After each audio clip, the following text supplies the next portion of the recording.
Hi learners, ഏവർക്കും നമസ്കാരം. അഡ്മിസ്റ്റനിങ് സൊല്യൂഷന്റെ പുതിയൊരു ക്ലാസ്സിലേക്ക് ഏവർക്കും സ്നേഹം നിറഞ്ഞ സ്വാഗതം. കേരള ചരിത്രം നമുക്കറിയാം, നമ്മുടെ മത്സര പരീക്ഷകളിൽ ഒഴിച്ചുകൂടാനാവാത്ത ഒരു ടോപ്പിക്കാണ്.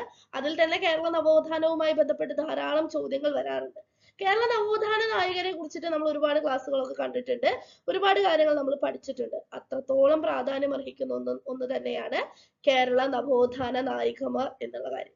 അപ്പൊ കേരളത്തിലെ നവോത്ഥാന പ്രസ്ഥാനവുമായി ബന്ധപ്പെട്ടിട്ട് പ്രധാനപ്പെട്ടിട്ടുള്ള നായികമാർ ആരൊക്കെയാണ്, പ്രധാനപ്പെട്ട സ്ത്രീകൾ ആരൊക്കെയാണ്, എന്തൊക്കെയാണ് അവരുടെ പ്രവർത്തനങ്ങൾ, അവർ നേതൃത്വം നൽകിയിട്ടുള്ള പ്രധാനപ്പെട്ട കാര്യങ്ങൾ എന്തൊക്കെയാണ്, അല്ലെങ്കിൽ അവരുടെ നേതൃത്വത്തിൽ നടന്നുള്ള പ്രക്ഷോഭങ്ങൾ, സമരങ്ങൾ, ജാഥകൾ എന്തൊക്കെയാണ്, കേരള ചരിത്രത്തിലെ സുപ്രധാനമായിട്ടുള്ള സ്ഥാനം, പദവി ആദ്യം അലങ്കരിച്ചിട്ടുള്ള വനിതകൾ ആരൊക്കെയാണ് തുടങ്ങിയ കാര്യങ്ങളാണ് ഈ ടോപ്പിക്കുമായി ബന്ധപ്പെട്ടിട്ട് സാധാരണയായി മത്സര പരീക്ഷകൾക്ക് ചോദിക്കുന്നത്. അപ്പോൾ കേരള നവോത്ഥാന നായികമാർ എന്നുള്ള ടോപ്പിക്കാണ് ഇന്നത്തെ ക്ലാസ്സിലൂടെ നമ്മൾ പഠിക്കാനായിട്ട് പോകുന്നത്. അപ്പൊ എല്ലാ ക്ലാസ്സിലും ഞാൻ പറയുന്നത് പോലെ ഏറ്റവും ചെറിയ പോയിന്റുകളാക്കിയിട്ട്, എക്സാം ഓറിയന്റഡ് ആയിട്ട് ഏറ്റവും ചെറിയ പോയിന്റുകളാക്കിയിട്ട് ഏറ്റവും പ്രാധാന്യം അർഹിക്കുന്ന കാര്യങ്ങൾ ഒരൊറ്റ ക്ലാസ്സിൽ കോർത്തിണക്കുന്ന രീതിയാണ് സാധാരണയായിട്ട് നമ്മൾ സ്വീകരിക്കാറുള്ളത്. അപ്പൊ അത്തരത്തിൽ ഏറ്റവും ക്യാപ്സ്യൂൾ പരുവത്തിൽ ഏറ്റവും പ്രധാനപ്പെട്ട പോയിന്റുകളെല്ലാം ഒരുമിച്ച് കിട്ടുക എന്ന് പറയുന്നത് വളരെ പ്രാധാന്യം അർഹിക്കുന്ന ഒരു കാര്യം തന്നെയാണ്. അപ്പോൾ ഈ ക്ലാസ് കാണുന്ന നിങ്ങൾ എന്ത് ചെയ്യണം, കൃത്യമായി നോട്ട് എഴുതിയെടുത്ത് പഠിക്കാനായിട്ട് ശ്രമിക്കണം. നോട്ട് എഴുതിയെടുക്കുക എന്നുള്ളത് വളരെ ഇമ്പോർട്ടന്റ് ആയിട്ടുള്ള കാര്യമാണ്. പരീക്ഷ വളരെ അടുത്ത് നിൽക്കുന്ന ഈ ഒരു സാഹചര്യത്തിലെ പരീക്ഷയ്ക്ക് തൊട്ട് മുമ്പുള്ള ക്വിക്ക് റിവിഷന് നിങ്ങൾക്ക് ഏറ്റവും കൂടുതൽ സഹായിക്കുക ഇത്തരത്തിലുള്ള നിങ്ങളുടേതായ ഭാഷയിൽ നിങ്ങൾ എഴുതി വെച്ചിട്ടുള്ള നോട്ടുകളാണ്. അപ്പൊ ഇന്നത്തെ ക്ലാസ്സിലൂടെ കേരള നവോത്ഥാന നായകന്മാരെ കുറിച്ച് നമ്മൾ പഠിക്കുകയാണ്. പ്രധാനപ്പെട്ട വ്യക്തികൾ ആരൊക്കെയാണ്, അവർ നേതൃത്വം നൽകിയിട്ടുള്ള പ്രധാനപ്പെട്ട പ്രക്ഷോഭങ്ങൾ, സമരങ്ങൾ, ജാഥകൾ, സംഘടനകൾ എന്തൊക്കെയാണ്, അവയുടെ പേര്, അവ നടത്തിയിട്ടുള്ള വർഷം, പ്രധാനപ്പെട്ട പദവി അലങ്കരിച്ചിട്ടുള്ള സ്ത്രീകള് ഏതൊക്കെയായിരുന്നു ആ പദവി തുടങ്ങിയ കാര്യങ്ങൾ ഇന്നത്തെ ക്ലാസ്സിലെ മുൻകാല ചോദ്യ പേപ്പറുകളുടെ സഹായത്തോടു കൂടി, അതിൽ നിന്നുള്ള ചോദ്യങ്ങളുടെ സഹായത്തോടു കൂടി നമ്മൾ പഠിക്കാനായിട്ട് പോവുകയാണ്. അപ്പൊ ക്ലാസ്സിലേക്ക് കടക്കാമല്ലോ. നവോത്ഥാന നായികമാർ. ഇന്നത്തെ ക്ലാസ്സിലേക്ക് കടക്കുന്നതിന് മുമ്പായിട്ട് ഇന്ന് നമ്മൾ പഠിക്കാൻ പോകുന്ന ടോപ്പിക്കുമായി ബന്ധപ്പെട്ടിട്ടുള്ള ഒരു ചോദ്യം നമുക്ക് നോക്കാം. ഇപ്പൊ സാധാരണയായിട്ട് മത്സര പരീക്ഷകൾക്ക് സ്റ്റേറ്റ്മെന്റ് ടൈപ്പിലുള്ള ക്വസ്റ്റ്യൻസ് ആണ് വരാറുള്ളത്. അത്തരത്തിലുള്ള ഒരു ചോദ്യം തന്നെയാണ്. ഏതൊരു ടോപ്പിക്ക് നമ്മൾ പഠിക്കാനിരിക്കുന്നതിന് മുമ്പും അതിൽ നിന്ന് എപ്രകാരമാണ് ചോദ്യം വരുന്നത് എന്നതിനെ പറ്റി നമുക്ക് വ്യക്തമായ ധാരണ വേണം. അത്തരത്തിലുള്ള ഒരു ചോദ്യമാണിത്. ചോദ്യം നോക്കൂ, AV കുട്ടിമാളു അമ്മയുമായി ബന്ധപ്പെട്ട തെറ്റായ പ്രസ്താവന ഏത്? AV കുട്ടിമാളു അമ്മയുമായി ബന്ധപ്പെട്ട തെറ്റായ പ്രസ്താവന ഏത്? അപ്പൊ തന്നിരിക്കുന്ന 4 ഓപ്ഷൻസ് 4 പ്രസ്താവനകളാണ്. അതിൽ ഒരെണ്ണം AV കുട്ടിമാളു അമ്മയുമായി ബന്ധപ്പെട്ടതല്ല. അതേതാണ് എന്ന് തിരഞ്ഞെടുക്കുകയാണ് വേണ്ടത്. അപ്പൊ AV കുട്ടിമാളു അമ്മ ആരാണെന്നും ആളുടെ പ്രധാനപ്പെട്ട പ്രവർത്തനങ്ങൾ മാത്രം നോക്കി ഒരാൾക്ക് ഈ ചോദ്യത്തിന് ഉത്തരം എഴുതാനായിട്ട് പറ്റുമോ? ഇല്ല. അപ്പൊ ഇത്തരത്തിലുള്ള സ്റ്റേറ്റ്മെന്റ് ടൈപ്പിലുള്ള ക്വസ്റ്റ്യൻസിന് ആൻസർ ചെയ്യണമെങ്കിൽ വ്യക്തമായിട്ടുള്ള ധാരണ നമുക്ക് വേണം. AV കുട്ടിമാളു അമ്മയുമായി ബന്ധപ്പെട്ട തെറ്റായ പ്രസ്താവന ഏത്? ഓപ്ഷൻ എ, 1930 കോഴിക്കോട് വിദേശ വസ്ത്രശാലകൾ അടപ്പിക്കുന്നതിന് നേതൃത്വം നൽകി. ഓപ്ഷൻ ബി, തിരുവിതാംകൂറിൽ സ്വദേശി പ്രസ്ഥാനം ആരംഭിക്കുന്നതിന് നേതൃത്വം നൽകിയ വനിത. ഓപ്ഷൻ സി, ഓപ്പ എന്നറിയപ്പെട്ടിരുന്ന നവോത്ഥാന നായിക. ഓപ്ഷൻ ഡി, മാതൃഭൂമി പത്രത്തിന്റെ ഭരണസമിതി അംഗമായും മലബാർ ഹിന്ദി പ്രചാര സഭയുടെ പ്രസിഡന്റായും സേവനം അനുഷ്ഠിച്ച വനിത. അപ്പൊ ഈ തന്നിരിക്കുന്ന ഓപ്ഷൻസിലെ AV കുട്ടിമാളു അമ്മയുമായി ബന്ധപ്പെടാത്ത ഓപ്ഷൻ ഏതാണോ അതായിരിക്കും ശരിയായിട്ടുള്ള ഉത്തരം. ഗസ് ചെയ്യാനായിട്ട് നിങ്ങൾക്ക് കഴിയുമോ? അല്ലെങ്കിൽ നിങ്ങൾക്ക് ഈ ഉത്തരം അറിയാമെങ്കിൽ നിങ്ങളുടെ കയ്യിലുള്ള നോട്ട്ബുക്കിന്റെ സൈഡിലായിട്ട് ആ ഓപ്ഷൻ ഒന്ന് എഴുതിയിട്ട് ഒരു വട്ടം വരച്ചിടുക. AV കുട്ടിമാളു അമ്മയെ ഇന്നത്തെ ക്ലാസ്സിലൂടെ നമ്മൾ പരിചയപ്പെടുന്നുണ്ട്. അപ്പോൾ കൃത്യമായി നിങ്ങളുടെ ഓപ്ഷൻസ് ശരിയാണോ എന്നുള്ള കാര്യം നമുക്ക് നോക്കാം. ഇന്നത്തെ ക്ലാസ്സിലൂടെ നമ്മൾ ആദ്യം പഠിക്കാൻ പോകുന്നത് ആര്യാപള്ളത്തെ കുറിച്ചിട്ടാണ്. ആര്യാപള്ളം കേരളത്തിലെ പ്രസിദ്ധയായിട്ടുള്ള ഒരു നവോത്ഥാന നായികയായിരുന്നു ആര്യപ്പള്ളം. 1908 വള്ളുവനാട്ടിലാണ് ആര്യപ്പള്ളം ജനിക്കുന്നത്. യോഗക്ഷേമ സഭയുടെ പ്രവർത്തകയായിരുന്നു. ഇന്ത്യൻ സ്വാതന്ത്ര്യ സമര കാലഘട്ടത്തിൽ വിധവാ വിവാഹം, മിശ്രവിവാഹം, പന്തിഭോജനം തുടങ്ങിയവ നടത്തുന്നതിന് മുൻനിരയിൽ നിന്ന് പ്രവർത്തിച്ച വ്യക്തിയാണ് ആര്യപ്പള്ളം. ആര്യപ്പള്ളം പേര് ഓർത്തു വെക്കുക. VT ഭട്ടതിരിപ്പാട്, EMS നമ്പൂതിരിപ്പാട് തുടങ്ങിയ പ്രമുഖരുടെ സഹപ്രവർത്തകയായിരുന്നു. VT ഭട്ടതിരിപ്പാടിന്റെ ആഹ്വാനത്തെ തുടർന്ന് നമ്പൂതിരി സ്ത്രീകളുടെ മറക്കുട ബഹിഷ്കരണ യാത്രയ്ക്ക് പാർവതി നെന്മേനി മംഗലത്തോടൊപ്പം നേതൃത്വം നൽകിയ വ്യക്തിയാണ് ആര്യപ്പള്ളം. 1989 അന്തരിച്ചു. അപ്പൊ ആര്യപ്പള്ളത്തിനെ കുറിച്ചിട്ടുള്ള ഒരു ഇൻട്രൊഡക്ഷൻ മാത്രമാണ് ഞാനിപ്പോൾ പറഞ്ഞത്. എക്സാം ഓറിയന്റഡ് ആയിട്ടുള്ള പ്രധാനപ്പെട്ട പോയിന്റുകളിലേക്ക് നമുക്ക് കടക്കാം. ആര്യപ്പള്ളം നമ്പൂതിരി സ്ത്രീകളുടെ ഉന്നമനത്തിനായി പ്രയത്നിച്ച നവോത്ഥാന നായികയാണ് ആര്യപ്പള്ളം. വള്ളുവനാടിന്റെ അമ്മ എന്ന അപരനാമത്തിൽ അറിയപ്പെടുന്ന വ്യക്തി കൂടിയാണ്. കാതുമുറി പ്രസ്ഥാനത്തിന്റെ നേതാവാണ്. നമ്പൂതിരി ബിൽ ചർച്ചയ്ക്ക് ചെയ്യുന്നതിനായിട്ട് കൊച്ചി ലെജിസ്ലേറ്റീവ് അസംബ്ലിയിലേക്ക് തിരഞ്ഞെടുക്കപ്പെട്ട വനിതയാണ് ആര്യപ്പള്ളം. പാലിയം സത്യാഗ്രഹത്തിനോടനുബന്ധിച്ചിട്ടാണ് ആര്യപ്പള്ളം നമ്പൂതിരി സ്ത്രീകളുടെ ജാഥ നയിച്ചിട്ടുള്ളത്. അപ്പൊ നമ്പൂതിരി സ്ത്രീകളുടെ ഉന്നമനത്തിനായിട്ട് പ്രയത്നിച്ച നായികയാണ് ആര്യപ്പള്ളം. വള്ളുവനാടിന്റെ അമ്മ എന്നറിയപ്പെടുന്ന അപരനാമത്തിൽ അറിയപ്പെടുന്ന വ്യക്തി ആരാണ്? ആര്യപ്പള്ളമാണ്. നോട്ട് ചെയ്ത് വെക്കുക. മറക്കുട എന്ന് പറയുന്നത് എന്താണ് എന്നുള്ളത് എല്ലാവർക്കും അറിയാമെന്ന് ഞാൻ വിചാരിക്കുന്നു. അതായത് എന്താണ്, നമ്പൂതിരി സ്ത്രീകൾ ഇല്ലത്തിന് വെളിയിൽ ഇറങ്ങുകയാണ് എങ്കിൽ ഓല കൊണ്ടുള്ള ഒരു കുട അത് പിടിക്കണം. എങ്ങനെ പിടിക്കണം? മുഖം മുഴുവനായിട്ട്, തല മുഴുവൻ മറയത്തക്ക രീതിയിൽ ആ കുട പിടിച്ച് പൊതുനിരത്തിലേക്ക് ഇറങ്ങണം. അത്തരത്തിലുള്ള മറക്കുട ബഹിഷ്കരിക്കാൻ വേണ്ടിയിട്ട് VT ഭട്ടതിരിപ്പാടിന്റെ നിർദ്ദേശത്തെ തുടർന്ന് യാത്ര നടത്തിയിട്ടുള്ള വ്യക്തിയാണ് ആര്യപ്പള്ളം. VT ഭട്ടതിരിപ്പാടിന്റെ നേതൃത്വത്തിൽ ആരംഭിച്ച യോഗക്ഷേമ സഭയുടെ പ്രവർത്തക കൂടിയായിരുന്നു ആര്യപ്പള്ളം. സ്ത്രീ സ്വാതന്ത്ര്യത്തിനായിട്ട് അന്തഃപുരമർദ്ദനാന്വേഷണം എന്ന പ്രമേയം അവതരിപ്പിച്ചത് ആരാണ്? ആര്യപ്പള്ളമാണ്. അന്തഃപുരമർദ്ദനാന്വേഷണം ആരുമായി ബന്ധപ്പെടുന്നു? ഈ പ്രമേയം ആരുമായി ബന്ധപ്പെടുന്നു? ആര്യപ്പള്ളവുമായി ബന്ധപ്പെടുന്നതാണ്. സ്ത്രീ സ്വാതന്ത്ര്യത്തിനായിട്ട് അന്തഃപുരമർദ്ദനാന്വേഷണം എന്ന പ്രമേയം അവതരിപ്പിച്ചത് ആര്യപ്പള്ളമാണ്. പാർവതി നെന്മേനി മംഗലം. ആര്യപ്പള്ളത്തിനെ കുറിച്ചിട്ടുള്ള ഇൻട്രൊഡക്ഷനിൽ തന്നെ പാർവതി നെന്മേനി മംഗലം എന്നുള്ള പേര് ഞാൻ സൂചിപ്പിച്ചിരുന്നു. ശ്രദ്ധിച്ചിരുന്നു നിങ്ങള്? കേരളത്തിലെ പ്രസിദ്ധയായിട്ടുള്ള നമ്പൂതിരി നവോത്ഥാന നായികമാരിൽ ഒരാളായിരുന്നു പാർവതി നെന്മേനി മംഗലം. 1911 ഇരിങ്ങാലക്കുടയിലാണ് ജനിക്കുന്നത്. പിതാവ് നടവരമ്പിൽ നല്ലൂർ ഇല്ലത്ത് വിഷ്ണു നമ്പൂതിരിയാണ്. മാതാവ് സരസ്വതി അന്തർജനമാണ്. യോഗക്ഷേമ സഭയുടെ പ്രവർത്തകയായിരുന്നു. ഒരു പോയിന്റ് പിടിച്ചോ? യോഗക്ഷേമ സഭയുടെ പ്രവർത്തകയായിരുന്നു. നമ്പൂതിരി സ്ത്രീകളുടെ മറക്കുട ബഹിഷ്കരണ ജാഥയ്ക്ക് നേതൃത്വം നൽകി. അപ്പൊ നമ്മൾ ആര്യപ്പള്ളം പഠിക്കുന്ന സമയത്ത് പറഞ്ഞ പോയിന്റ് ആണ്. പാർവതി നെന്മേനി മംഗലത്തോടൊപ്പം ആര്യപ്പള്ളവും ഉണ്ടായിരുന്നു. അപ്പൊ മറക്കുട ബഹിഷ്കരണ ജാഥയുമായി ബന്ധപ്പെട്ടിട്ടുള്ള നവോത്ഥാന പ്രസ്ഥാനത്തിലെ നമ്പൂതിരി നവോത്ഥാന പ്രസ്ഥാനത്തിലെ 2 വനിതകളായിരുന്നു ആര്യപ്പള്ളം പാർവതി നെന്മേനി മംഗലവും. ഒരു വട്ടത്തിൽ ഒരു ബോക്സ് വരച്ചിട്ടോ അല്ലെങ്കിൽ കളർഫുൾ ആയിട്ടുള്ള പെൻ കൊണ്ടോ സ്റ്റിക്കി നോട്ട് കൊണ്ടോ ഒക്കെ ബുക്കിൽ ഒട്ടിച്ച് വെച്ച് പഠിക്കുക. ഇമ്പോർട്ടന്റ് ആയിട്ടുള്ള പോയിന്റ് ആണ്. അന്തർജന സമാജം രൂപീകരിക്കുന്നതിലും മുഖ്യ പങ്ക് വഹിച്ചിട്ടുള്ള വ്യക്തിയാണ് പാർവതി നെന്മേനി മംഗലം. 1947 അന്തരിക്കുന്നത്. അപ്പൊ ഇൻട്രൊഡക്ഷനുള്ള കാര്യങ്ങളൊക്കെ കിട്ടിയല്ലോ. മെയിൻ പോയിന്റുകളിലേക്ക് നമുക്ക് കിടക്കാം. പാർവതി നെന്മേനി മംഗലം യോഗക്ഷേമ സഭയുടെ യുവജന വിഭാഗത്തിന്റെ ആദ്യ വനിതാ പ്രസിഡന്റ്. യോഗക്ഷേമ സഭയുടെ യുവജന വിഭാഗത്തിന്റെ ആദ്യ വനിതാ പ്രസിഡന്റ്. യോഗക്ഷേമ സഭയുടെ യുവജന വിഭാഗത്തിന്റെ മാസികയായിരുന്നു ഉണ്ണി നമ്പൂതിരി മാസിക, നമുക്കറിയാം അല്ലെ? ഘോഷ ബഹിഷ്കരണവുമായി ബന്ധപ്പെട്ട നവോത്ഥാന നായിക. ഘോഷ ബഹിഷ്കരണവുമായി ബന്ധപ്പെട്ട നവോത്ഥാന നായികയാണ് ആര്? പാർവതി നെന്മേനി മംഗലം. അന്തർജന സമാജം രൂപീകരിക്കുന്നതിൽ മുഖ്യ പങ്ക് വഹിച്ചിട്ടുള്ള വ്യക്തിയാണ് പാർവതി നെന്മേനി മംഗലം. അന്തർജനങ്ങളോട് ഓലക്കുട മറക്കുട ഉപേക്ഷിക്കുവാൻ ആഹ്വാനം ചെയ്ത നമ്പൂതിരി വനിതയാണ് പാർവതി നെന്മേനി മംഗലം. തളിപ്പറമ്പിൽ വെച്ച് നടന്ന നമ്പൂതിരി യൂത്ത് കോൺഫറൻസിൽ അധ്യക്ഷത വഹിച്ചത് ആരായിരുന്നു? പാർവതി നെന്മേനി മംഗലമായിരുന്നു. പാർവതി നെന്മേനി മംഗലം അന്തർജന സമാജം രൂപീകരിക്കുന്നത് ചേറ്റൂർ പുഴയിൽ വെച്ചിട്ടാണ്. 1929 പർദ്ദ ബഹിഷ്കരണ പ്രക്ഷോഭത്തിന് നേതൃത്വം നൽകിയ നമ്പൂതിരി നവോത്ഥാന നായികയാണ് പാർവതി നെന്മേനി മംഗലം. മലപ്പുറത്ത് നിന്ന് കോട്ടയത്തേക്ക് ബോധവൽക്കരണ ജാഥ നയിച്ചതും പാർവതി നെന്മേനി മംഗലമാണ്. മംഗലസൂത്രത്തിൽ കെട്ടിയിടാൻ അങ്കനമാർ അടിമയല്ല എന്ന മുദ്രാവാക്യം മുഴക്കിയത് പാർവതി നെന്മേനി മംഗലമാണ്. മംഗലസൂത്രത്തിൽ കെട്ടിയിടാൻ അങ്കനമാർ അടിമയല്ല എന്ന മുദ്രാവാക്യം ആരുടേതാണ്? പാർവതി നെന്മേനി മംഗലത്തിൻ്റെതാണ്. മംഗലസൂത്രത്തിൽ കെട്ടിയിടാൻ അങ്കനമാർ അടിമയല്ല എന്നുള്ള മുദ്രാവാക്യം മുഴക്കിയ സ്ഥലം ശുഖപുരമാണ്. 1946 ഇത്. അടുത്ത ചോദ്യം നോക്കാം. ആരുടെ നിർദ്ദേശത്തെ തുടർന്നാണ് പാർവതി നെന്മേനി മംഗലം മറക്കുട ബഹിഷ്കരണ യാത്രയ്ക്ക് തുടക്കം കുറിച്ചത്? VT ഭട്ടതിരിപ്പാട് എന്നൊരു ചോദ്യമായി തന്നെ വന്നിട്ടുള്ളതാണ്. നമ്പൂതിരി സ്ത്രീകളുടെ മറക്കുട ബഹിഷ്കരണ യാത്രയ്ക്ക് ആര്യപ്പള്ളത്തോടൊപ്പം നേതൃത്വം നൽകിയ നവോത്ഥാന നായിക. ഇതും ഇങ്ങനെ തന്നെ ചോദ്യം വന്നിട്ടുണ്ട്. അതുകൊണ്ടാണ് ആ പോയിന്റ് അങ്ങനെ തന്നെ ഉൾപ്പെടുത്തുന്നത്. എന്താണ് ഉത്തരം? പാർവതി നെന്മേനി മംഗലം. നമ്പൂതിരി സമുദായത്തിലെ ആദ്യത്തെ വിധവ പുനർവിവാഹത്തിന് നേതൃത്വം നൽകിയതും പാർവതി നെന്മേനി മംഗലമാണ്. 1947 പാർവതി നെന്മേനി മംഗലം എന്നുള്ള ധീര വനിത അന്തരിക്കുന്നത്. അടുത്തത് ലളിതാംബിക അന്തർജനമാണ്. എഴുത്തുകാരി എന്ന രീതിയിൽ ലളിതാംബിക അന്തർജനത്തിന് നമുക്ക് എല്ലാവർക്കും എന്താണ് പരിചയമുള്ള ഒരു വ്യക്തി തന്നെയാണ്. അപ്പൊ നവോത്ഥാന പ്രസ്ഥാനത്തിൽ എങ്ങനെയാണ് ലളിതാംബിക അന്തർജനം പ്രാധാന്യം അർഹിക്കുന്നത് എന്നുള്ള ഒരു കാര്യം നമുക്ക് ഡൗട്ട് വരും. അപ്പൊ ലളിതാംബിക അന്തർജനം എന്നുള്ള പേര് കേൾക്കുമ്പോൾ തന്നെ നമ്മുടെ മനസ്സിലേക്ക് ഓടി വരുന്ന ഒരു കാര്യം എന്താണ്? എന്തായിരിക്കും ഒന്ന് കമന്റ് ചെയ്ത് എല്ലാവരും. യെസ്, അഗ്നിസാക്ഷി എന്ന് പറയുന്ന നോവലാണ് അല്ലെ. അപ്പൊ 1909 മാർച്ച് 30 കൊട്ടാരക്കരയിലാണ് ലളിതാംബിക അന്തർജനം ജനിക്കുന്നത്.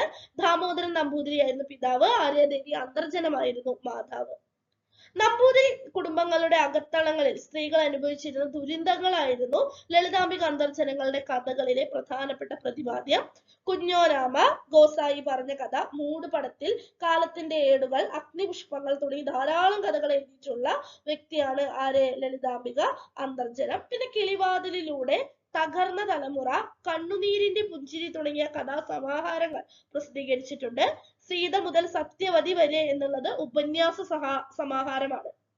നോട്ട് ചെയ്യുക, സീത മുതൽ സത്യവതി വരെ എന്നുള്ളത് ലളിതാംബിക അന്തർജനത്തിന്റെ ഉപന്യാസ സമാഹാരമാണ്. അഗ്നിസാക്ഷി, ഗ്രാമബാലിക തുടങ്ങിയ നോവലുകൾ എഴുതിയിട്ടുണ്ട്. അഗ്നിസാക്ഷി എന്ന നോവലാണ് ഏറ്റവും പ്രധാനപ്പെട്ട നോവല്. നിശബ്ദ സംഗീതം, ആയിരത്തിരി, ഓണക്കാഴ്ച, ഭാവദീപ്തി, ഒരു പൊട്ടിച്ചിരി, ശരണമഞ്ചരി തുടങ്ങിയ കവിതാ സമാഹാരങ്ങൾ രചിച്ചിട്ടുള്ള വ്യക്തിയാണ് ലളിതാംബിക അന്തർജനം. അതുപോലെ പുനർജന്മം, വീരസംഗീതം തുടങ്ങിയ നാടകങ്ങൾ എഴുതിയിട്ടുണ്ട്. നമുക്കൊരു പുതിയൊരു അറിവായിരിക്കും പലർക്കും. ലളിതാംബിക അന്തർജനം നാടകം എഴുതിയിട്ടുണ്ട്. പുനർജനം, വീരസംഗീതം എന്നിവ ലളിതാംബിക അന്തർജനം എഴുതിയിട്ടുള്ള നാടകങ്ങളാണ്. ഇങ്ങനെ കഥ, കവിത, നോവല്, നാടകം, ഉപന്യാസം, സാഹിത്യത്തിന്റെ എല്ലാ മേഖലകളിലും സംഭാവന നൽകിയിട്ടുള്ള ഒരു വ്യക്തിയാണ് ആര്? ലളിതാംബിക അന്തർജനം. മലയാള സാഹിത്യത്തിൽ ഒരു കൃതിക്ക് ഏറ്റവും കൂടുതൽ അവാർഡുകൾ കിട്ടുന്നത് ലളിതാംബിക അന്തർജനത്തിനാണ്. അപ്പൊ കൃതി ഏതാണ്, ഏതൊക്കെ അവാർഡുകളാണ് എന്ന കാര്യത്തിൽ നിങ്ങൾക്ക് ഡൗട്ട് ഉണ്ടാവുമല്ലോ. യെസ്, ലളിതാംബിക അന്തർജനവുമായി ബന്ധപ്പെട്ടിട്ടുള്ള മെയിൻ പോയിന്റുകളിലൂടെ നമുക്ക് ഈ കാര്യങ്ങൾ പഠിക്കാം. ലളിതാംബിക അന്തർജനം സാഹിത്യ രചനകളിലൂടെ നമ്പൂതിരി സമുദായത്തിന്റെ നവീകരണത്തിനായിട്ട് പ്രവർത്തിച്ച വനിതയാണ് ലളിതാംബിക അന്തർജനം. ലളിതാംബിക അന്തർജനത്തിന്റെ ആദ്യ കവിതാ സമാഹാരമാണ് ലളിതാഞ്ജലി എന്ന പേരിൽ അറിയപ്പെടുന്നത്.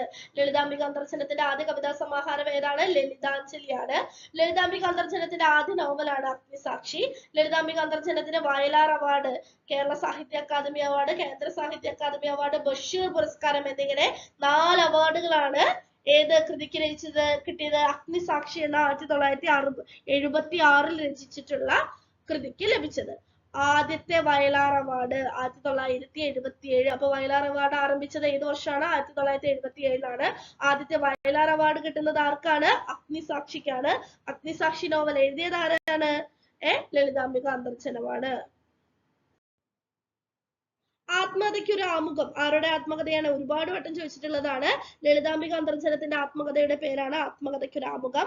ലളിതാംബിക അന്തർജനത്തിന്റെ അഗ്നിസാക്ഷിക്ക് കേന്ദ്ര സാഹിത്യ അക്കാദമി അവാർഡും കേരള സാഹിത്യ അക്കാദമി അവാർഡും ലഭിച്ച വർഷമാണ് 1976. 1977 അവാർഡ് ലഭിച്ച വർഷം 1977. കൃതി രചിച്ച വർഷമാണ് 1976. ലളിതാംബിക അന്തർജന സ്മാരക സാഹിത്യ അക്കാദമി അവാർഡ് ആദ്യമായിട്ട് ലഭിച്ചത് വൈക്കം മുഹമ്മദ് ബഷീറിനാണ്. വിധവാ വിവാഹം പ്രതിപാദ്യ വിഷയമാക്കി ലളിതാംബിക അന്തർജനം രചിച്ച നാടകമാണ് പുനർജന്മം. ശ്രദ്ധിക്കുക, പുനർജന്മം ലളിതാംബിക അന്തർജനത്തിന്റെ നാടകമാണ്. വിധവാ വിവാഹം പ്രതിപാദ്യ വിഷയമാക്കി രചിച്ചിട്ടുള്ള നാടകമാണ് ഏത്? പുനർജന്മം. ലളിതാംബിക അന്തർജനത്തിന്റെ ഏത് നോവലിലാണ് സാമുദായിക വിഷയം ആവിഷ്കൃതമാകുന്നത്? അഗ്നിസാക്ഷി. അപ്പൊ ഈ 2 ചോദ്യങ്ങളും മുൻകാല ചോദ്യപേപ്പറുകളിൽ വന്നിട്ടുള്ളതാണ്. കൃത്യമായിട്ട് ഓപ്ഷൻ നോക്കിയതിന് ശേഷം ആൻസർ ചൂസ് ചെയ്യേണ്ടതാണ്. ഓക്കെ, ലളിതാംബിക അന്തർജനത്തിന്റെ പ്രധാന കാവ്യ സമാഹാരം ഏതാണ്? നിശബ്ദ സംഗീതം. നോട്ട് ചെയ്ത് വെക്കുക. പലപ്പോഴായിട്ട് വന്നിട്ടുള്ള 3 ചോദ്യങ്ങളാണ് ഞാൻ ഉൾപ്പെടുത്തിയിട്ടുള്ളത്. അക്കമ്മ ചെറിയാൻ തിരുവിതാംകൂറിന്റെ ഝാൻസി റാണി എന്നറിയപ്പെടുന്ന ധീര വനിതയാണ് അക്കമ്മ ചെറിയാൻ. 1909 ഫെബ്രുവരി 14 കോട്ടയത്ത് കാഞ്ഞിരപ്പള്ളിയിലാണ് അക്കമ്മ ചെറിയാൻ ജനിക്കുന്നത്. തൊമ്മൻ ചെറിയാനായിരുന്നു പിതാവ്, അന്നാമയായിരുന്നു മാതാവ്. ദിവാൻ സർ CP രാമസ്വാമി അയ്യർ ഭരണകൂടത്തിനെതിരെയുള്ള ചരിത്ര സമരത്തിൽ കോൺഗ്രസിനെ നയിച്ച് ചരിത്രത്തിൽ ഇടം നേടിയ ധീര വനിത കൂടിയാണ് അക്കാമ ചെറിയാൻ. അപ്പൊ അക്കാമ ചെറിയാൻ എന്ന പേര് ഓർമ്മ വരുന്ന സമയത്ത് സർ CPക്കെതിരായ പ്രക്ഷോഭത്തിലെ മുന്നിട്ട് നിന്നിരുന്ന ധീര വനിത തന്നെയാണ് അക്കാമ ചെറിയാൻ എന്നുള്ള പോയിന്റ് നമ്മൾ ഓർത്തു വെക്കേണ്ടതാണ്. തിരുവിതാംകൂർ സ്റ്റേറ്റ് കോൺഗ്രസിന്റെ ആക്ടിംഗ് പ്രസിഡന്റ് സ്ഥാനം വഹിച്ച വ്യക്തിയാണ്. ഉത്തരവാദ ഭരണ പ്രക്ഷോഭണ കാലത്ത് തമ്പാനൂർ മുതൽ കവടിയാർ വരെ അക്കാമ ചെറിയാന്റെ നേതൃത്വത്തിൽ രാജധാനി മാർച്ച് നയിക്കുകയുണ്ടായി. ആദ്യ കേരള നിയമസഭയിലെ അംഗമായ റോസമ്മ പുന്നൂസ് അക്കമ്മ ചെറിയാന്റെ സഹോദരിയാണ് എന്നുള്ള കാര്യം കൂടി ഓർത്തു വെക്കുക. മലയാള ഭാഷയുമായി ബന്ധപ്പെട്ടിട്ടുള്ള മത്സര പരീക്ഷകളിലും കോമൺ PSC എക്സാമുകളിലും എല്ലാം തന്നെ ജനറൽ ആയിട്ട് ചോദിക്കുന്ന ഒരു ടോപ്പിക്കാണ് റെനൈസൻസ് എന്നുള്ളത്. അത് അത്തരത്തിലെ കേരള നവോത്ഥാന നായികമാരിൽ നിന്ന് എപ്പോഴും റിപ്പീറ്റ് ചെയ്ത് ചോദ്യം വരുന്ന ഒന്നാണ് അക്കമ്മ ചെറിയാൻ. തിരുവിതാംകൂറിന്റെ ഝാൻസി റാണി എന്നറിയപ്പെടുന്ന വനിതയാണ്. തിരുവിതാംകൂറിന്റെ ഝാൻസി റാണി എന്നറിയപ്പെടുന്ന വനിതയാണ് അക്കാമ ചെറിയാൻ. അക്കമ്മ ചെറിയാനെ തിരുവിതാംകൂറിന്റെ ഝാൻസി റാണി എന്ന് വിശേഷിപ്പിച്ചത് ഗാന്ധിജിയാണ്. കേരളത്തിന്റെ ജോവൻ ഓഫ് ആർക്ക് എന്നറിയപ്പെടുന്ന വനിതയാണ്. ജവാൻ ഓഫ് ആർക്ക് എന്നറിയപ്പെടുന്ന വനിത ആരാണ്? അക്കാമ ചെറിയാനാണ്. തിരുവിതാംകൂറിന്റെ ഝാൻസി റാണി അക്കാമ ചെറിയാനാണ്. നോട്ട് ചെയ്ത് വെക്കുക. 1938 തിരുവിതാംകൂറിലെ ഉത്തരവാദ ഭരണ പ്രക്ഷോഭത്തെ തുടർന്ന് തമ്പാനൂർ മുതൽ കവടിയാൽ വരെ രാജധാനി മാർച്ച് നയിച്ച വ്യക്തി. രാജധാനി മാർച്ച് ആരുമായി ബന്ധപ്പെട്ടിരിക്കുന്നു? അക്കാമ ചെറിയാനുമായി ബന്ധപ്പെട്ടിരിക്കുന്നു. രാജധാനി മാർച്ച് എന്നാണ് നടന്നത്? 1938 നടന്നത്. തമ്പാനൂർ മുതൽ കവടിയാർ കൊട്ടാരം വരെയാണ് രാജധാനി മാർച്ച് നടന്നത്. തിരുവിതാംകൂർ സ്റ്റേറ്റ് കോൺഗ്രസിന്റെ ഡിക്റ്റേറ്ററായി നിയമിക്കപ്പെട്ട ആദ്യ വനിതയാണ് അക്കമ്മ ചെറിയാൻ. ഇന്ത്യൻ സ്വാതന്ത്ര്യ സമരത്തിന് നിസ്തുലമായ സംഭാവനകൾ പരിഗണിച്ച് താമ്രപത്രം നൽകി ആദരിക്കപ്പെട്ട ഒരേയൊരു ദമ്പതിമാരാണ് VV വർക്കിയും അക്കാമ ചെറിയാനും. തിരുവിതാംകൂർ സ്റ്റേറ്റ് കോൺഗ്രസിന്റെ ആക്ടിംഗ് പ്രസിഡന്റ് ആയ ആദ്യ വനിത എന്നുള്ള വിശേഷണം കൂടി ആർക്കുണ്ട്? അക്കമ്മ ചെറിയാനുണ്ട്. 1938 അക്കമ്മ ചെറിയാൻ നയിച്ച മാർച്ചാണ് രാജധാനി മാർച്ച് എന്ന പേരിൽ അറിയപ്പെടുന്നത്. തമ്പാനൂർ മുതൽ കവടിയാർ കൊട്ടാരം വരെയാണ് രാജധാനി മാർച്ച് നയിച്ചത്. ഇമ്പോർട്ടന്റ് ആണ് രാജധാനി മാർച്ച് അക്കാമ ചെറിയാനുമായി ബന്ധപ്പെട്ട്.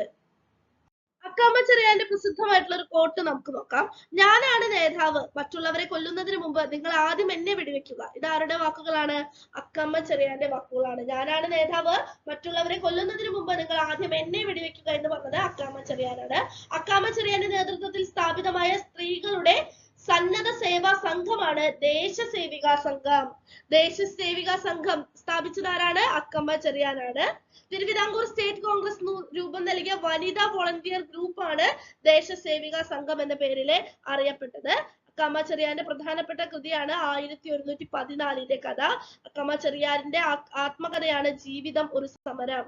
ജീവിതം ഒരു സമരം ആരുടെ ആത്മകഥയാണ്? അക്കമ്മ ചെറിയാന്റെ ആത്മകഥയാണ്. ഇതൊക്കെ മുൻകാല ചോദ്യ പേപ്പറുകളിൽ ചോദിച്ചിട്ടുള്ളതാണ്. അക്കമ്മ ചെറിയാൻ എന്ന പേരിൽ പുസ്തകം എഴുതിയത് ആരാ? ശ്രീ പാർവതി ദേവിയാണ്. അക്കമ്മ ചെറിയാൻ എന്ന പേരിൽ പുസ്തകം എഴുതിയത് ശ്രീ പാർവതി ദേവിയാണ്. അക്കമ്മ ചെറിയാന്റെ പ്രതിമ സ്ഥാപിച്ചിരിക്കുന്നത് വെള്ളയമ്പലത്താണ്. തിരുവനന്തപുരത്ത് രാജ്ഭവനിലുള്ള പ്രതിമ ഏത് രാഷ്ട്രീയ നേത്രിയുടേതാണ്? ആരുടേതാണ്? അക്കമ്മ ചെറിയാന്റേതാണ്. നോട്ട് ചെയ്ത് വെക്കുക. AV കുട്ടിമാളു അമ്മ. AV കുട്ടിമാളു അമ്മ 1905 ഏപ്രിൽ 23 മലബാർ പ്രവിശ്യയിലെ പൊന്നാനി താലൂക്കിലെ ആനക്കര വടക്കത്ത് വീട്ടിൽ AV കുട്ടിമാളു അമ്മ ജനിക്കുന്നത്. പെരുമ്പിലാവിൽ ഗോവിന്ദ മേനോനായിരുന്നു AV കുട്ടിമാളു അമ്മയുടെ പിതാവ്. മാധവി അമ്മയായിരുന്നു മാതാവ്. ഇന്ത്യൻ സ്വാതന്ത്ര്യ സമരത്തിൽ കേരളത്തിൽ നിന്നും പങ്കുചേർന്ന അപൂർവ വനിതകളിൽ ഒരാളായിരുന്നു AV കുട്ടിമാളു അമ്മ. അപ്പോ കേരളത്തിലുള്ള സ്വാതന്ത്ര്യ പ്രക്ഷോഭങ്ങളിലും നവോത്ഥാനപരമായിട്ടുള്ള സമരങ്ങളിലും ഒക്കെ ധാരാളം വനിതകൾ പങ്കെടുത്തുവെങ്കിലും ഇന്ത്യൻ സ്വാതന്ത്ര്യ സമരത്തിൽ കേരളത്തിൽ നിന്നും വനിതകളുടെ സാന്നിധ്യം താരതമ്യേന അല്ലെങ്കിൽ തുലോം കുറവായിരുന്നു എന്ന് നമുക്ക് കാണാം. അത്തരത്തിൽ ഇന്ത്യൻ സ്വാതന്ത്ര്യ സമരത്തിൽ കേരളത്തിൽ നിന്നും പങ്കെടുത്ത അപൂർവ വനിതകളിൽ ഒരാളായിട്ട് AV കുട്ടിമാളു അമ്മയെ നമുക്ക് പരിഗണിക്കാം. 1930 കുട്ടിമാളു അമ്മ പൊതുപ്രവർത്തനം ആരംഭിച്ചു. ബ്രിട്ടീഷ് ഭരണത്തിനെതിരെ നിസ്സഹകരണവും നിയമലംഘനവും നടത്തുന്നതിന് മുൻനിരയിൽ നിന്ന് പ്രവർത്തിച്ച വ്യക്തിയാണ്.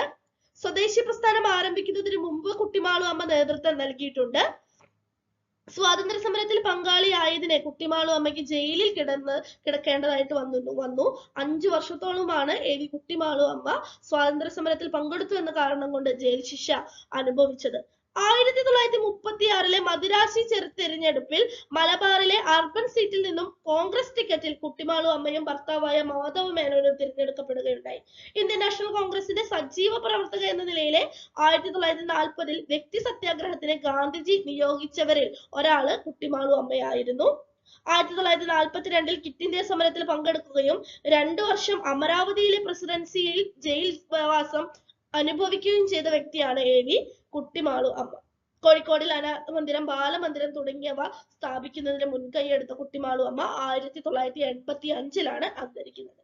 അപ്പൊ ഒരു ഇൻട്രൊഡക്ഷൻ ആയിട്ട് കുറച്ച് കാര്യങ്ങൾ നമുക്ക് ഏകദേശം മനസ്സിലായി.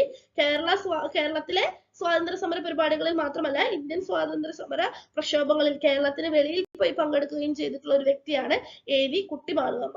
അപ്പൊ AV കുട്ടിമാളു അമ്മയുമായി ബന്ധപ്പെട്ടിട്ടുള്ള ഒരു ചോദ്യം ക്ലാസ്സിന്റെ തുടക്കത്തിൽ നമ്മൾ കണ്ടിരുന്നു.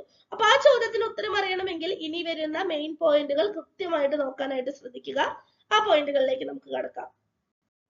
AV കുട്ടിമാളു അമ്മ 1930 കോഴിക്കോട് വിദേശ വസ്ത്രശാലകൾ അടപ്പിക്കുന്നതിന് നേതൃത്വം നൽകിയ വനിതയാണ് AV കുട്ടിമാളു അമ്മ. 1930 കോഴിക്കോട്, അതായത് മലബാർ റീജിയൻ ആണ് അല്ലെ, കോഴിക്കോട് വിദേശ വസ്ത്രശാലകൾ അടപ്പിക്കുന്നതിന് നേതൃത്വം നൽകിയ വനിതയാണ് AV കുട്ടിമാളു അമ്മ. മലബാറിൽ സ്വദേശി പ്രസ്ഥാനം ആരംഭിക്കുന്നതിന് നേതൃത്വം നൽകിയ വനിതയാണ് AV കുട്ടിമാളു അമ്മ. സ്വദേശി പ്രസ്ഥാനത്തിന്റെ ക്യാമ്പയിനർ എന്നറിയപ്പെടുന്ന വ്യക്തിയാണ് ആര്? AV കുട്ടിമാളു അമ്മ. സിവിൽ നിയമലംഘന പ്രസ്ഥാനത്തിൽ പങ്കെടുത്തതിന് 2 മാസം പ്രായമുള്ള കുഞ്ഞിനെയും കയ്യിലേന്തി അറസ്റ്റ് കൈവരിച്ച ധീര വനിത എന്നുള്ള വിശേഷണവും ആർക്കാണ്?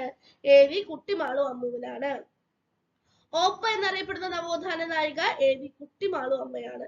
അപ്പോ നിങ്ങൾക്ക് ആർക്കെങ്കിലും നമ്മൾ ആദ്യം കണ്ട ചോദ്യം ഡൗട്ട് ഉണ്ടെങ്കിൽ ഒന്നുകൂടി ആ ചോദ്യത്തിലേക്ക് പോവുക, ചോദ്യം കൃത്യമായിട്ട് വായിക്കുക, ഈ പോയിന്റുകൾ കൃത്യമായിട്ട് വായിക്കുക, എന്നിട്ട് ഉത്തരത്തിലേക്ക് എത്താൻ പറ്റുന്നുണ്ടോ എന്നൊന്ന് എല്ലാവരും ട്രൈ ചെയ്ത് നോക്കിയേ.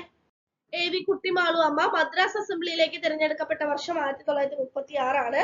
AV കുട്ടിമാളു അമ്മ കേരള പ്രദേശ് കോൺഗ്രസ് കമ്മിറ്റിയുടെ KPCCയുടെ പ്രസിഡന്റ് ആയിട്ടുള്ള വർഷം 1944 ആണ്.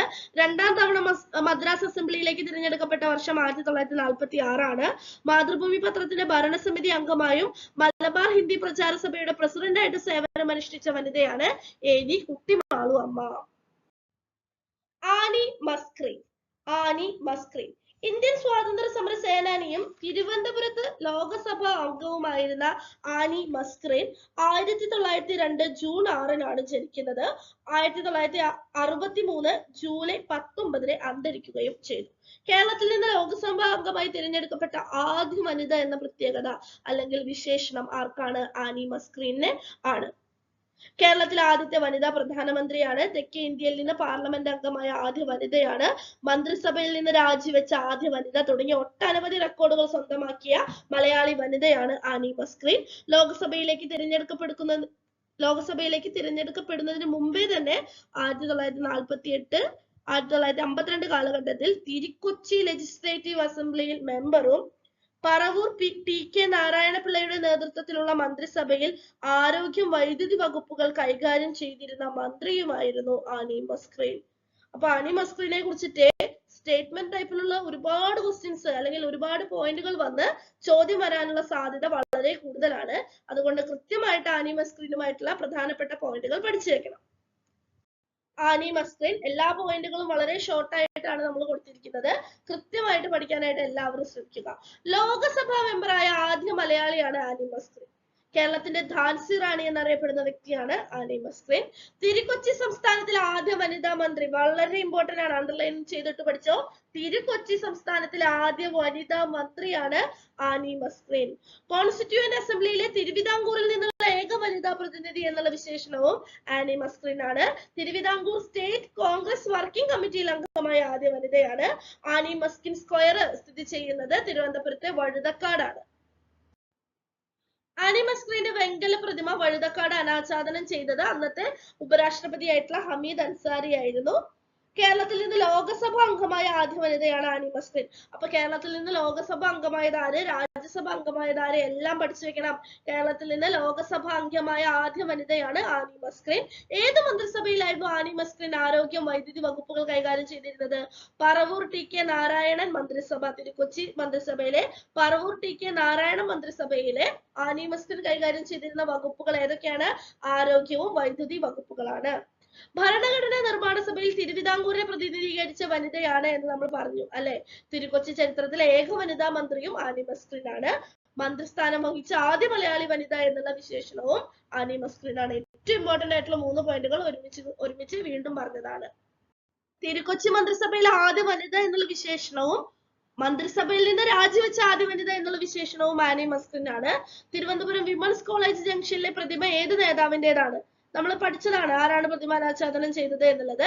ആ പ്രതിമ ആരുടേതാണെന്നാണ് ഒരു വട്ടം ചോദ്യം വന്നത്. അപ്പൊ തല തിരിച്ചും മറിച്ചും ഒക്കെ ചോദ്യം വരാം. ആനി മസ്കറിന്റെ പ്രതിമയാണ്. തെക്കേ ഇന്ത്യയിൽ നിന്ന് പാർലമെന്റ് അംഗമായ ആദ്യ വനിത എന്നുള്ള വിശേഷണവും ആർക്കുണ്ട്? ആനി മസ്കറിനുണ്ട്. തെക്കേ ഇന്ത്യയിൽ നിന്ന് പാർലമെന്റ് അംഗമായ ആദ്യ വനിത എന്ന വിശേഷണവും ആർക്കാണ്? ആനി മസ്കറിനാണ്. അടുത്തത് നമ്മൾ നോക്കാൻ പോകുന്നത് Lakshmi N Menon. Lakshmi N Menon. Lakshmi N Menon Padma award നേടിയ ആദ്യ മലയാളി വനിത. അതാണ് ഏറ്റവും ഇമ്പോർട്ടന്റ് ആയിട്ടുള്ള പോയിന്റ്. പത്മ അവാർഡ് നേടിയ ആദ്യ മലയാളി വനിതയാണ് ലക്ഷ്മി എൻ മേനോൻ. രാജ്യസഭാ മെമ്പറായ ആദ്യ മലയാളി വനിത ആരാണ്? ലക്ഷ്മി എൻ മേനോൻ ആണ്. രാജ്യസഭാ മെമ്പറായ ആദ്യ മലയാളി വനിത ലക്ഷ്മി എൻ മേനോൻ ആണ്. 1952 എവിടെ നിന്നുമാണ് ലക്ഷ്മി എൻ മേനോൻ രാജ്യസഭാ മെമ്പറായി തിരഞ്ഞെടുക്കപ്പെട്ടത്? ചോദ്യം വന്നിട്ടുണ്ട്. ബീഹാറിൽ നിന്നുമാണ്. കേന്ദ്രമന്ത്രിസഭയിൽ വിദേശകാര്യ സഹമന്ത്രി തുടങ്ങിയ വകുപ്പുകൾ കൈകാര്യം ചെയ്തിട്ടുള്ള വനിതയാണ് Lakshmi N Menon. All India prohibition council vice president ആയിട്ട് സേവനമനുഷ്ഠിച്ച കേരളീയ വനിതയാണ് ലക്ഷ്മി എൻ മേനോൻ എന്നുള്ള കാര്യവും കൃത്യമായിട്ട് നോട്ട് ചെയ്ത് വെക്കുക. Lakshmi N Menon Kasturba Gandhi national memorial ട്രസ്റ്റിന്റെ ചെയർമാൻ ആയിരുന്നു.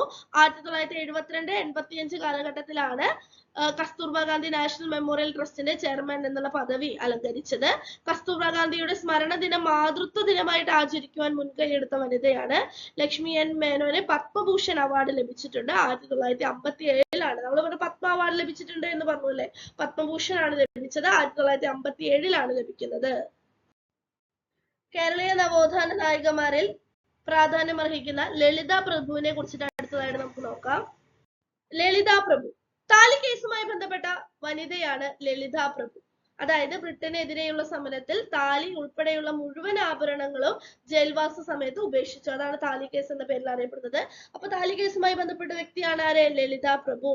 ലളിത താലി കേസുമായി ബന്ധപ്പെട്ടിട്ടുള്ള വ്യക്തിയാണ്. ലളിത താലി ഓർത്തു വെക്കുക, എന്തെങ്കിലും കോഡ് ഉണ്ടാക്കി പഠിക്കുക. കേരള മഹിളാ ദേശ് സേവിക സംഘത്തിന്റെ സജീവ പ്രവർത്തകയായിരുന്നു. വിദ്യാഭ്യാസ പ്രവർത്തകനായിരുന്ന ശേഷഗിരി പ്രഭുവിന്റെ മകളായ നവോത്ഥാന നായിക കൂടിയാണ് ലളിത പ്രഭു എന്നുള്ള കാര്യം ഓർത്തു വെക്കുക. നവോത്ഥാന നായികമാരിൽ പ്രാധാന്യം അർഹിക്കുന്ന മേരി പുന്നൻ ലൂക്കോസിനെ കുറിച്ചിട്ടാണ് അടുത്തതായിട്ട് നമ്മൾ നോക്കാനായിട്ട് പോകുന്നത്. മേരി പുന്നൻ ലൂക്കോസ്. മേരി പുന്നൻ ലൂക്കോസ് എന്നുള്ള പേര് കേൾക്കുമ്പോൾ ആദ്യം മനസ്സിലേക്ക് ഓടിയെത്തേണ്ട പോയിന്റ് കേരളത്തിലെ ആദ്യത്തെ വനിതാ സർജനാണ് മേരി പുന്നൻ ലൂക്കോസ്. കേരളത്തിലെ ആദ്യത്തെ വനിതാ സർജനാണ് മേരി പുന്നൻ ലൂക്കോസ്.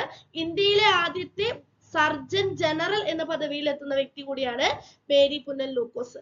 തിരുവിതാംകൂർ ലെജിസ്ലേറ്റീവ് അസംബ്ലിയിൽ മേരി പുന്നൻ ലൂക്കോസ് 1922 നോമിനേറ്റ് ചെയ്യപ്പെടുകയുണ്ടായി.